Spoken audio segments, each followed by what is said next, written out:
Di sebuah desa terpencil di Kalimantan, ada sebuah warung yang terkenal dengan kelezatan masakan tradisionalnya.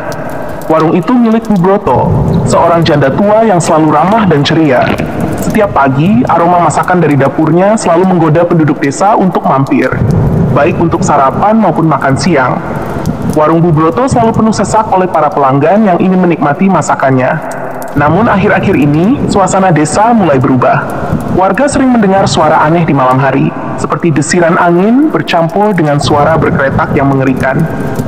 Beberapa ayam milik warga hilang tanpa jejak, dan anehnya, mereka menemukan bulu-bulu ayam yang berserakan di sekitar pohon beringin tua di pinggir desa.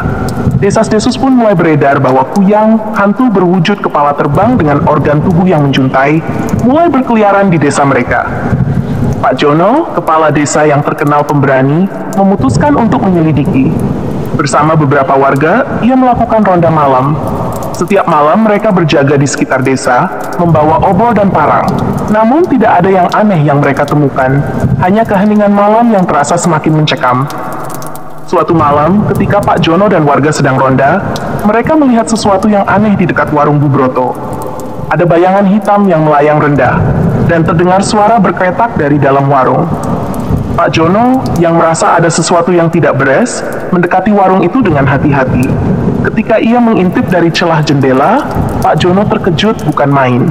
Di dalam warung, terlihat sosok kepala yang terbang dengan organ tubuh menggantung di bawahnya, sedang melayang-layang di atas panci besar. Ternyata, Kuyang itu sedang mencari bahan tambahan untuk masakan Bu Broto. Pak Jono segera memberi isyarat kepada warga untuk bersembunyi dan mengawasi dari kejauhan. Mereka tidak berani mendekat, hanya bisa berdoa agar Kuyang itu tidak melihat mereka. Namun, salah satu warga, Pak Mamat, yang terkenal dengan sifat usilnya, punya ide gila. Bagaimana kalau kita tipu Kuyang itu? Kita buat dia bingung dengan memberinya bumbu masak yang salah. Bisiknya pada Pak Jono.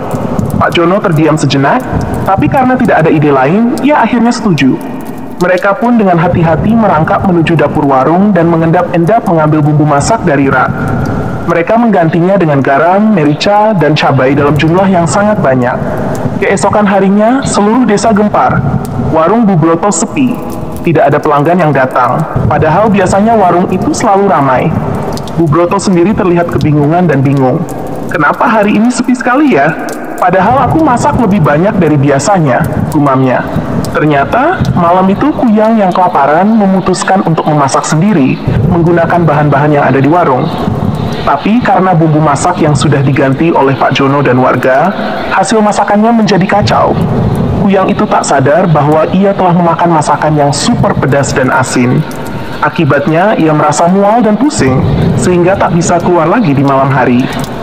Pak Jono dan warga desa yang mendengar cerita Bu Broto tentang keanehan masakannya hanya bisa tersenyum lega. Mereka tahu bahwa si Kuyang telah kena getahnya sendiri. Dan sejak malam itu, desas-desus tentang Kuyang mulai menghilang. Warung Bu Broto pun kembali ramai seperti biasa, meski Bu Broto tidak pernah tahu apa yang sebenarnya terjadi. Namun ada satu hal yang membuat Pak Jono dan warga tidak bisa berhenti tertawa. Setiap kali mereka mengingat wajah Kuyang yang kepedasan dan mual, mereka tidak bisa menahan tawa. Siapa sangka, musuh paling menakutkan di desa mereka bisa dikalahkan hanya dengan sedikit bumbu masak. Cerita ini mengajarkan kita bahwa terkadang solusi untuk masalah besar bisa datang dari ide-ide konyol yang tidak terduga. Tapi yang pasti, jangan pernah mengusili warung Bu Broto. Siapa tahu Kuyang yang malang itu masih ingat jalan pulang.